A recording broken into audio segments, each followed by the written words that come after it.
Hello everyone. आज की video में हम जानेंगे प्रिज्म के बारे में कि प्रिज्म क्या होता है।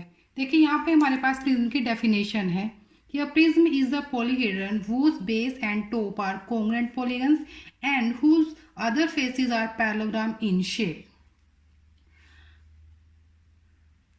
अगर हम इस डेफिनेशन से देखें तो जो प्रिज्म है वो पॉलीहेड्रन फैमिली से बिलोंग करता है, यानी जो पॉलीहेड्रन्स होते हैं उनमें से एक प्रिज्म है।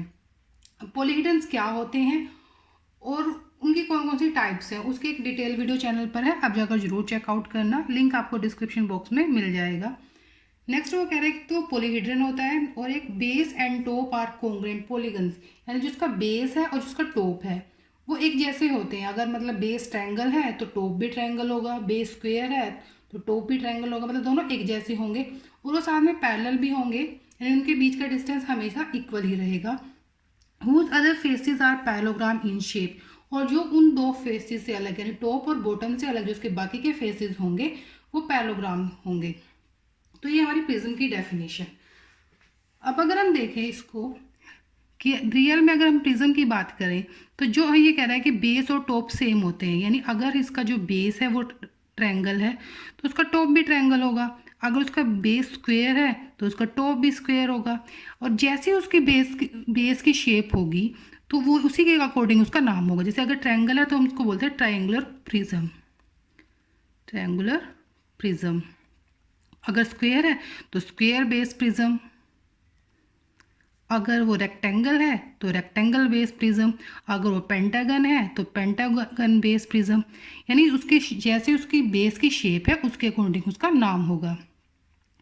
अब अगर हम सिंपली समझे कि प्रिज्म होता क्या है, ऐसी कोई भी शेप जिसका टॉप और बॉटम बिल्कुल एक जैसा हो और वो पैरेलल भी हो और उसमें कोई भी कर्व फेस ना हो, यानी उसके जो सारे फेसेस हैं वो पॉलीगन्स हों, वो होते हैं हमारा प्रिज्म। अगर हम इसी डेफिनेशन को देखें तो जो हमारा क्यूब है वो भी एक तरह का प्रिज्म ही है, क्योंकि उसका जो टॉप है वो भी स्क्वायर है, उसका जो बॉटम है वो भी स्क्वायर है, टॉप भी स्क्वायर है बॉटम भी स्क्वायर है, दोनों के बीच में जो डिस्टेंस है वो भी इक्वल है और उसमें कोई भी कर्व फेस नहीं है। इसी तरह जो क्यूबॉइड होता है वो भी एक तरह का प्रिज्म है, उसमें भी वो भी प्रिज्म की सारी जो कंडीशंस है उनको सेटिस्फाई करता है। लेकिन यहाँ पे हम जिस प्रिज्म की बात पढ़ेंगे वो हम इस तरह से पढ़ेंगे, जैसे जो ट्रायंगुलर प्रिज्म है या जो स्क्वायर बेस प्रिज्म है हम उनके बारे में पढ़ेंगे। अगर मैं आपको ट्रायंगुलर प्रिज्म की मॉडल दिखाऊं तो वो हमारा बिल्कुल इस तरह से होता है। देखिए ये हमारा प्रिज्म है, इसका जो ये बेस है ये भी ट्रायंगल है, इसका जो ये टॉप है ये भी ट्रायंगल है, यानी बेस और टॉप दोनों ट्रायंगल हो गए। और ये जो बाकी फेसेस है, एक फेस ये है, एक फेस ये है और एक ये है, तीन फेसेस हो गए, ये तीनों पैरेललोग्राम में। तो ये होता हमारा प्रिज्म, ये ट्रायंगुलर प्रिज्म है। अगर ये वाली जो पार्ट है ये स्क्वायर में होता तो स्क्वायर बेस प्रिज्म होता, और अगर ये रेक्टेंगल होता तो रेक्टेंगल बेस प्रिज्म होता। यानी इस शेप के ऊपर यानी उसकी बेस और टॉप के ऊपर डिपेंड करता है कि हम उसको क्या नाम देते हैं। अब हमें बात करनी है कि उसमें कितने फेसेस होते हैं, कितने उसमें वर्टेक्स होते हैं और कितने उसमें एजेस होते हैं। पहले हम देखते हैं ट्रायंगुलर प्रिज्म के बारे में।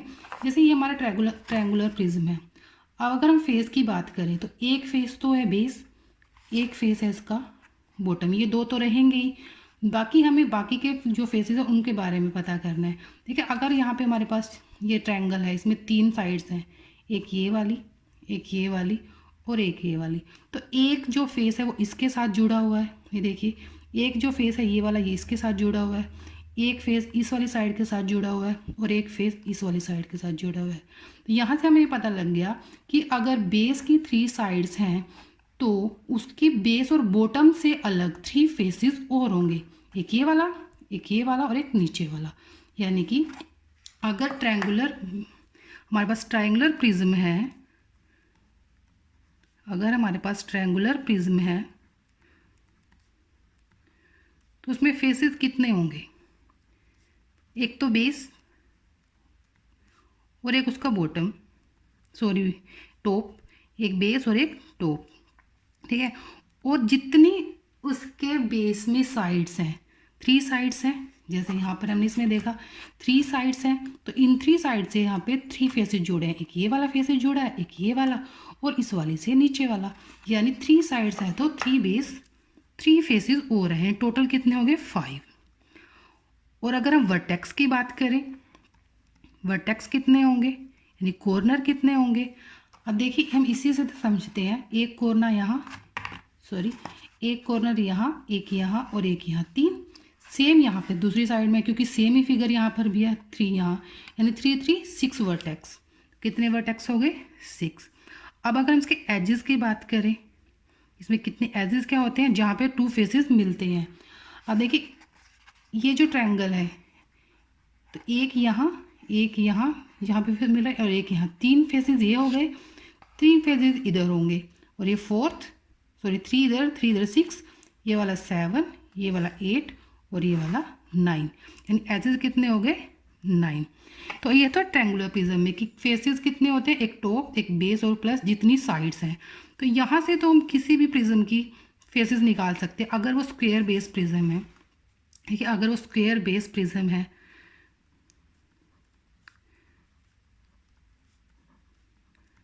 तो उसके फेसेस कितने होंगे,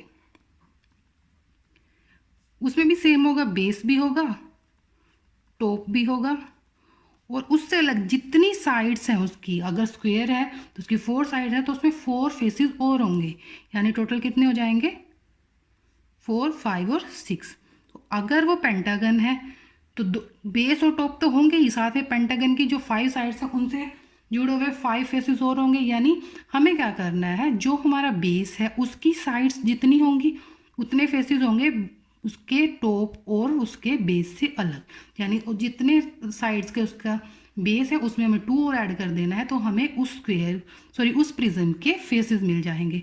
ऐसे ही वर्टेक्स निकाल सकते हैं, क्योंकि अगर 4 साइड्स का बेस है उसका तो यानी इसमें 4 कॉर्नर है, दूसरी साइड भी 4 कॉर्नर होंगे, यानी टोटल 8 कॉर्नर हो जाएंगे।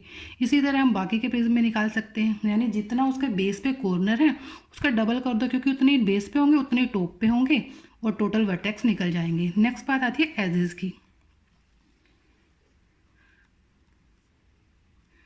तो जो एजेस होंगे वो भी हम इसी तरह निकाल सकते हैं, क्योंकि अगर यहाँ पे स्क्वायर होगा तो यहाँ पे अगर स्क्वायर होगा तो 4 एजेस तो यहाँ हो जाएंगे, 4 यहाँ हो जाएंगे 8 और 4 ही यहाँ पे हो जाएंगे। अब 3 है तो 3 एजेस हैं यहाँ पे, ये 3 साइड्स हैं तो यहाँ पे 3 एजेस हैं, 4 साइड्स होंगे तो यहाँ पे 4 एजेस होंगे, मतलब यहाँ पे 4 फेसेस ऐड होंगे, तो यानी कि 12 हो जाएंगे, 4 इधर और 4 बीच में, यानी 12 एजेस हो जाएंगे। तो इस तरह हम अगर हमें ट्रायंगुलर जो हमारा प्रिज्म है उसको हम आसानी से समझ लें या ध्यान से समझ लें इस फिगर की हेल्प से, तो हम बाकी के जितने भी प्रिज्म हैं उसके वर्टेक्स, उसके फेसेस और उसके एजेस को निकाल सकते हैं। तो नेक्स्ट वीडियो में हम देखेंगे कि प्रिज्म के जो लैटरल सरफेस एरिया है और जो टोटल सरफेस एरिया है वो कैसे निकाला जाता है। आज की वीडियो में इतना ही, थैंक यू।